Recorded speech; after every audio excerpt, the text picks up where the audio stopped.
Hi అండి. శనగలు ఉంటాయి కదా, అవి నైట్ నానబెట్టుకొని పొద్దునే ఇలా రుబ్బేసుకోండి.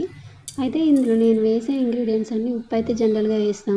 ఉల్లిపాయ, పచ్చిమిరపకాయ, అల్లం, జీలకర్ర, కొత్తిమీర ఇవన్నీ ఉన్నాయి కదా. మీరు కావాలంటే రుబ్బుకున్న తర్వాత అట్టు మీద కూడా వేసుకోవచ్చు, కానీ పిల్లలు ఉన్నప్పుడు అవన్నీ ఏరుతారు కదా.